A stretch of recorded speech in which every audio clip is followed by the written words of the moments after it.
नमस्कार,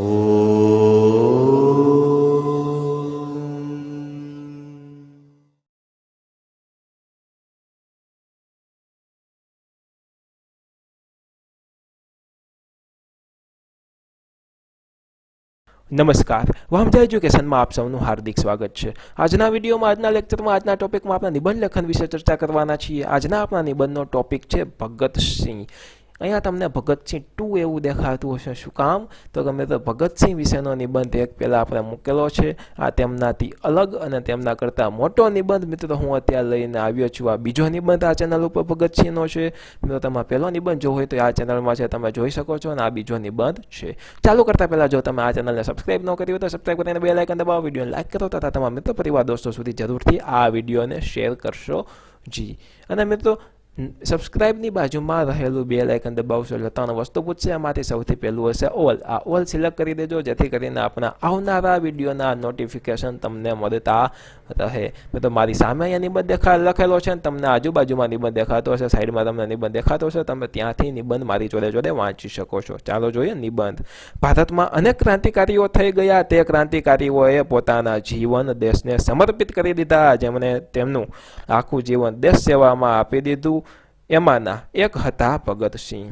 ભગતસિંહનો જન્મ પંજાબના રાયલપુરમાં થયો હતો। તેમની માતાનું નામ વિદ્યાવતી અને પિતાનું નામ કિશનસિંહ હતું। તેનામાં બાળપણથી જ દેશભક્તિ તો હતી જ। તેના પિતા ખેડૂત હતા। તેઓએ પ્રાથમિક શિક્ષણ પૂરું કરી અને લાહોરની હાઈસ્કૂલમાં માધ્યમિક શિક્ષણ પૂરું કર્યું હતું। ભગતસિંહના અભ્યાસ સાથે જ તેનું મન દેશ સેવા માટે પરોવાયેલું હતું। અસહકાર આંદોલન વખતે કોલેજ છોડી અને તે રાષ્ટ્ર સેવા માટે સોશિયાલિસ્ટ રિપબ્લિકન એસોસિએશનમાં જોડાયા હતા। તે દરમિયાન તે બીજા ક્રાંતિકારીઓ સુખદેવ, રાજગુરુ, ચંદ્રશેખર આઝાદ જેવા ક્રાંતિકારીઓના પરિચયમાં આવ્યા। આ દરમિયાન તેના પિતા કિશનસિંહે તેમના લગ્ન કરવાનું નક્કી કર્યું। ત્યારે તે વાત જાણી અને તેને લગ્ન કરવાની ઈચ્છા ન હોવાથી તે લાહોર થઈ નાસી છૂટ્યા અને ત્યાંથી દિલ્હી ગયા। ત્યારબાદ કાનપુર જઈ અને તેને અર્જુન તેમજ પ્રતાપ નામના સામાયિકમાં લેખ લખવાનું ચાલુ કર્યું। ભગતસિંહે જ્યારે 12 વર્ષના હતા ત્યારે તેને જલિયાવાલા બાગ હત્યાકાંડ થયો। ત્યારે તે વાત સાંભળી અને તે હચમચી ગયા હતા। ત્યાંથી 12 કિલોમીટર સુધી તેઓ પગપાળા ચાલી અને ત્યાં પહોંચ્યા હતા। આ હત્યાકાંડથી તેઓ ખૂબ દુઃખી થયા હતા। સાયમન કમિશનના કારણે લાલા લજપતરાય લાઠીચાર્જના કારણે ઘાયલ થયા અને પછી તેનું મૃત્યુ થયું।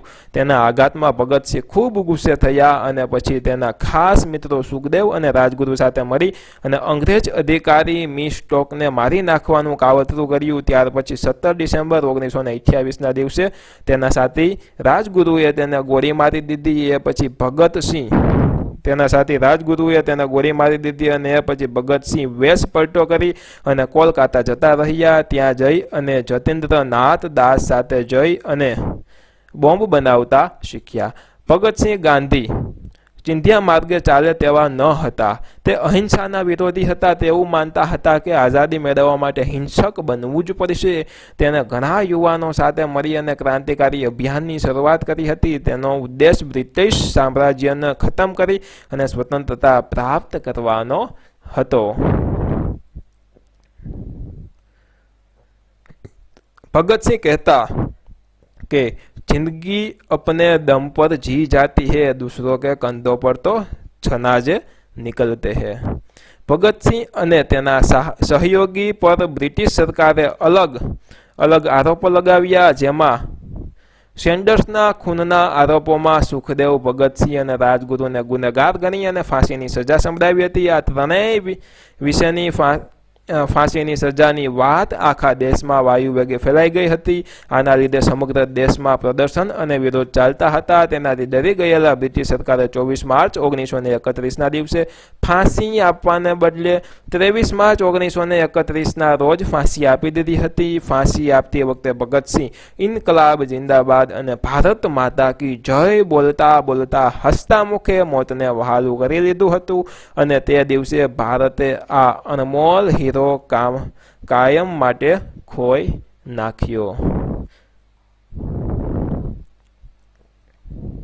મિત્રો આમની સાથે સાથે જ આપણો નિબંધ લેખન પૂર્ણ થાય છે. આશા રાખું છું કે આપ સૌને ખૂબ મજા આવી હશે. મજા આવી હોય તો વિડીયોને લાઇક કરો, ચેનલને સબસ્ક્રાઇબ ન કરી હોય તો સબસ્ક્રાઇબ કરીને બેલ આઇકન દબાવો તથા આ વિડીયોને તમારા મિત્રો પરિવાર દોસ્તો સુધી જરૂરથી શેર કરો. અને સબસ્ક્રાઇબ દબાવ્યા બાદ મિત્રો બાજુમાં રહેલું બેલ આઇકન દબાવશો એટલે 3 વસ્તુ પૂછશે. એમાં સૌથી પ્રથમ હશે ઓલ. આ ઓલ દબાવી દેજો એટલે કે આપણે આવનારા વિડીયોના નોટિફિકેશન તમને મળતા રહે. અને હા મિત્રો, તમે કોમેન્ટ બોક્સમાં જણાવી શકો છો કે આ વિડીયો તમને કેવો લાગ્યો અથવા તો તમારા બીજા કયા ટોપિક વિશે નિબંધ જોઈએ છે તે પણ તમે મને કોમેન્ટ બોક્સમાં કોમેન્ટ કરીને કહી શકો છો. ફરી મળશું એક નવા વિડીયો સાથે. ફરી બધા જવાબ. જય હિન્દ, વંદે માતરમ. આવજો. ધન્યવાદ.